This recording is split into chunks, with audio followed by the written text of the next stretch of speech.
Hello world, it's Dave again. Just making a little video here on being spontaneous in the classroom or, embracing spontaneity. I had a really good day today where I teach these two classes usually a couple times a week at one of the schools that I go to that's called Minori. And Minori is, I guess, kind of like the special needs, but I'll say this to the end of time that it's kind of funny because they seem if this is special needs, then I wonder what kids are back in Canada. And I went in, and usually when I go in, that's supposed to be an English segment of their day. But I've noticed that it gets very, very repetitious for them, and I do notice that I am kind of a time sink. It doesn't when those sessions go on, they don't expect me to have a great deal of variety, and so I've tried a few times to get a little more creative with it, but really I want to get the kids engaged, kind of like get them interested, having fun, learn to enjoy learning and then start to learn. Um, so today I went in and there was just one student there today, which is a little odd, but I saw him sitting down and he was just he had a whole bunch of papers in front of him and he's just folding them up and doing a whole bunch of stuff with them. And I'm not the most adept with my hands. I'll say I'm not really good at origami or anything like that. Never done it before in my life. That's half the reason. And so I just sat down with him and started to kind of mimic him and fold what he was folding, try it out. And he was down. He was like, I guess, interested to take a break from always doing the English that we did together. And then the teacher came in. The other teacher kind of like helps out with the session, the other sensei, and she was really, really stoked that I was joining him in doing that. That we weren't just following whatever previous schedule. As long as the students are really engaged and being creative, they seem to like that. So today I learned a little bit of origami because I didn't just jump in and demand that he get into the our usual session that we were doing. And I thought it was really cool. You just leave it to the Japanese, these little practical things. So sometimes when I eat lunch with the kids, they have little boxes for whenever they finish lunch, any their like straw for their milk and the sleeve that straw came in, and maybe they got like a little packet for sauces or whatever. All that's garbage, obviously, and whenever they finish or whenever they're eating, they're in all these lunch groups, and one of the kids will fold a box, which when I first saw them, I thought that was the coolest thing, but today I made my own. They showed me how. Check that out. You want to talk about awesome recycling? You got a sweet little paper box for garbage. And it's really, really simple actually once you get the hang of doing it. But they showed me how and I made a bunch of them. And we made this other one. So now once this runs out, I mean, you obviously just like scrunch it up when you do eventually put it in the garbage. Lightweight, all these good things. They made a selection for me and they folded them up so they're all nice. I just thought that was pretty cool. A little spontaneous thing that I learned to do today. Boxes inside boxes. So that was one of the things. And then, this is really nerdy, but I'm proud of this. I said, can we, I saw him working on a few things and I said, dodeska, how, how's that? How do you do that? And they showed me how to make this, and they told me the Japanese name, and I don't remember. And then they showed me how to make this, which is pretty cool. How cool is that? And you just punch a hole in it, and then you got one of these little like wind spinning things. And then my greatest accomplishment, I really didn't think I was going to be able to do this, the paper crane. How riveting. I know, but this is mine. I've seen them make these and a few kids have given them to me, but I never tried it myself, and it is quite difficult, I'm proud to say.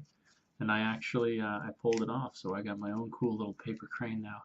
I kind of know how to do them. Really, really, really enjoyable session that I had. And this brings me to kind of my next point about this is just a random life thing. Something that I try and do is that when you decorate your home, when you start to put things in your home, because I'm in this very, very small space, It's not that big. I can take you on a little micro camera tour here in like 2 seconds.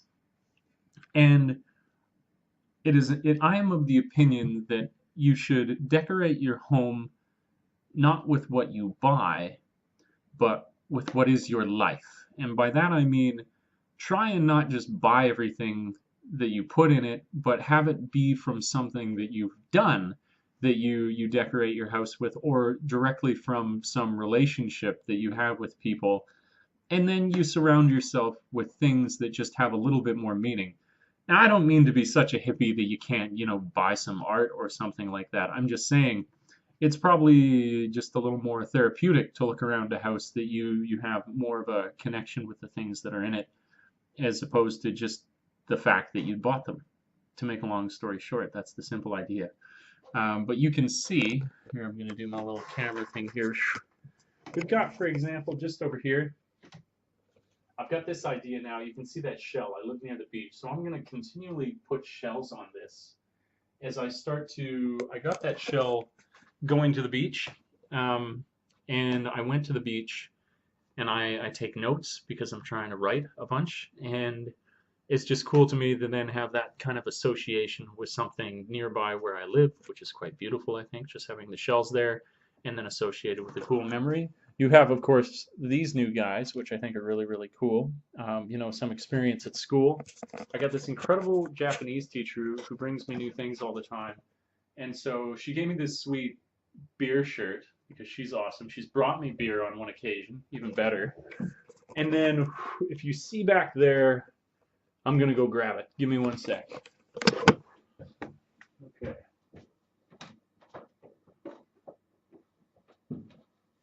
I have a great relationship with one of the teachers at my other school, and when I came back from my summer break, she gave me this. And it's this book, it's like a temple book that whenever you go to a temple, you can bring this in, and then they'll put a hunko, which is like a stamp, into the book, which will kind of then mark the different places that you've gone. And this kanji here specifically means to dream. And I really do believe in the power of your dreams and following in them. And this is just artistic, and I think it's really, really cool. And then this phrase here, my Japanese teacher actually had to do some research to translate, but it's a really cool phrase actually. It's artistic, a bit poetic, and it basically talks about the idea of, this means 8 faces, this right here. And so when I think of that, I think of the different aspects that someone has within their character, that your energetic side, your thoughtful side, your compassionate side, all the different aspects of your positive character, all the virtues maybe. And then these two more complex symbols, more complex kanji here, this section really translates into the idea of something having the sound of a bell and resonating or vibrating. And this means perfectly. So this is like 8 faces resonating perfectly. And so it's the idea of trying to bring in all the different positive aspects of your life, and have them work together for you. And then big kanji here for dream next to it, which I think is just fantastic. And this is something, it's great. It's kind of like I'm waxing my ego here, but developing a relationship with somebody, I've got something truly beautiful to decorate my home, as opposed to, just buying whatever else and putting it up to fill that corner. So pretty damn cool, in my opinion. Figured I would share that. Okay. Back you go. Oh, and my Japanese teacher is a big fan of maps. So you can see there that map, that's the map of Tokyo. Not the most artistic thing, but again, it's the meaning behind it, which I enjoy. So there's a little, yeah, let's get like that. Welcome home, camera. So that's a little bit about the spontaneity of my day, which was great, and my thoughts on decorating. Bet you didn't think you would get those. So like I like to say, thanks for tripping with Dave. If you enjoy the video, please do like and subscribe. More adventures from Dave will be forthcoming. I'm going to recommend a song. it'll be huge, but I don't care. I'll make it huger. It's the new song that's come out by The Weeknd, or The Weekend if you want to call him. He's getting really, really popular. It's got Sia. She's been rising in popularity for many years now. She's done a few things with David Guetta or whatever. Her and The Weeknd, and then I think it's Diplo, like a DJ, that have gotten together for a song for the Hungry Games. The Hunger Games. And it's really, really cool. It's called Elastic Heart. So I'm going to put that down below. And then Japanese word I'm going to put down there is going to be basho. And basho means place. So there it is. That's my video for today. Yeah, thanks for tripping with Dave. And until we meet again next time, world. Ciao for now.